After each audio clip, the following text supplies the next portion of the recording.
Hey, what's up, guys? It's your friendly neighborhood guitarist, Ernesto Fuentes here. Uh, now, as I mentioned in my PSA, I'm going to be doing ranking videos as well as album reviews. And now, here's my first ranking video. Now, for those of you who don't know, the way these things work is I pick a band and I listen to their discography, and I pick from their entire discography. Well, I listen to their entire discography, and out of all of them, I rank each and every single one of those albums from my least favorite album to my top favorite album. Now, this band that I'm going to be ranking is called Elis. Now, a lot of people don't really know about them, and I honestly can't blame you guys if you don't know about them because they're a pretty obscure goth metal band from Liechtenstein. Now, I've been listening to their albums, and I gotta say they actually put out some really good stuff, and it's good stuff that I really recommend you guys checking out. I mean, especially if you guys are into female fronted goth metal. Um, yeah, so I took the time to listen to them, and they only released four albums in their entire tenure as a band. Unfortunately, the band is no longer together, as the original singer Sabine Dunzer passed away from a sort of brain hemorrhage, and their second lead singer, her replacement, Sandra Schleret, uh, only lasted for their last album. And then after that, they've kind of gotten other lead singers, and things just didn't work out, and they just decided to just sort of go on hiatus, only to end up disbanding later on. So, what I'm gonna do is I'm gonna take their four albums and I'm gonna rank them from my least favorite to my top favorite. Now, the album I'm gonna start out. So let's get started, shall we? All right. Now, the first album I'm gonna. Now, my least favorite album. Again, I don't hate this album because I personally enjoyed it, but it's not exactly my favorite per se, and that is actually their debut, God's Silence, Devil's Temptation. Now, this is their debut, so I'm not exactly going to expect them to be perfect, because, expecting a band to, have a perfect debut would be like expecting Leonardo da Vinci to, paint a masterpiece in his rookie years as a painter, But, again, the album's not bad. It's just not something that I would go for. Some of the songs kind of I know the intro track has this sort of electronic vibe, which I thought was pretty interesting. You know, I thought was pretty interesting, and it kind of had this sound similar to something Delane would do, or even later within Temptation would do the same thing. Um, Yes, Sabine Dunzer's vocals are great. Not to mention a lot of the songs, and this is going to be sort of a common theme in each and every single one of their albums. They are going to be singing in German as well as English. So, that's a pretty neat thing as well from this band. So, again, my least favorite is their debut, God's Silence, Devil's Temptation. Now, getting to my next favorite album, I have to say is Catharsis. Now, this album came out when they decided to, they didn't decide, they got their new singer, Sandra Schleret, who's a singer for a couple other bands in Liechtenstein. I think one of them was called Siegfried, something like that, I can't remember.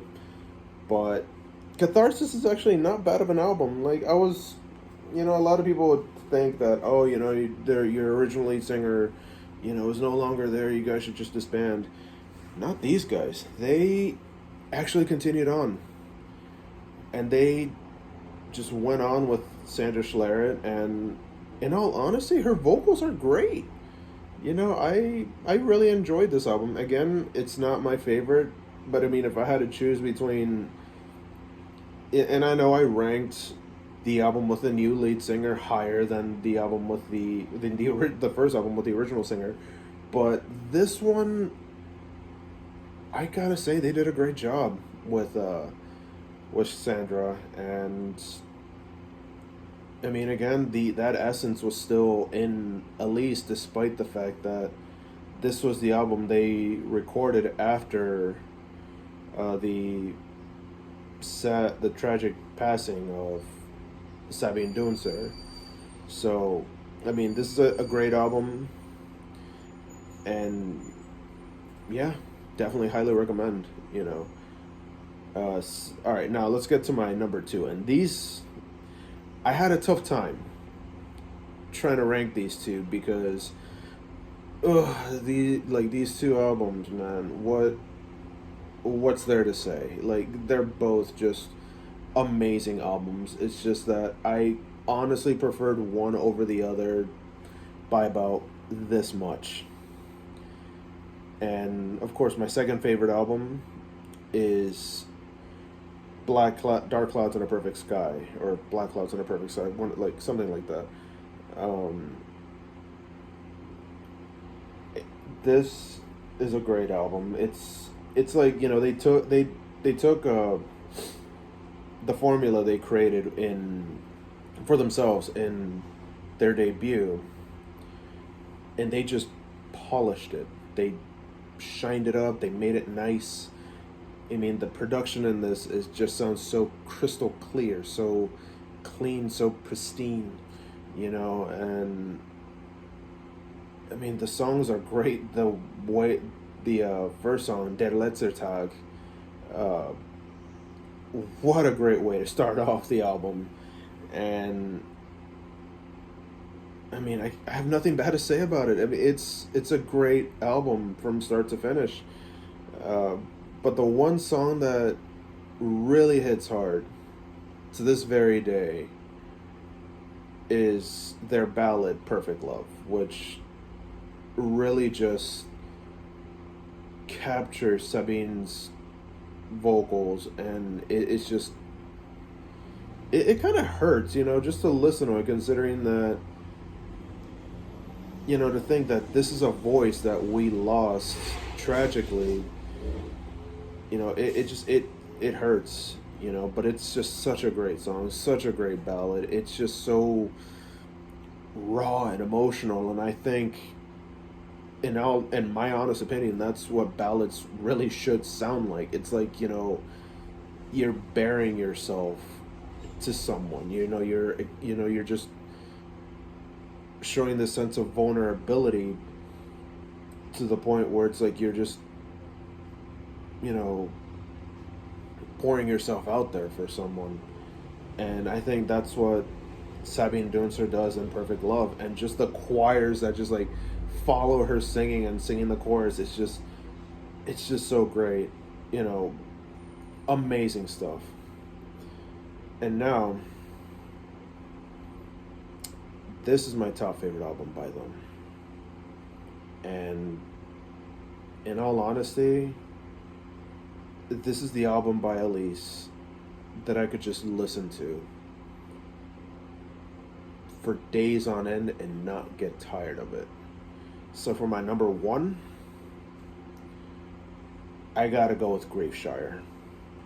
The very last album they recorded with Sabine Dunzer before her passing.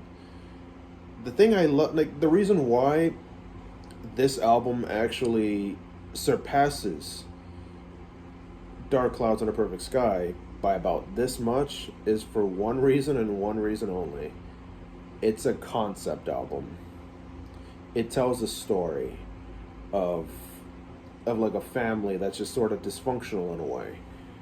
And it just, and I mean, I personally love concept albums.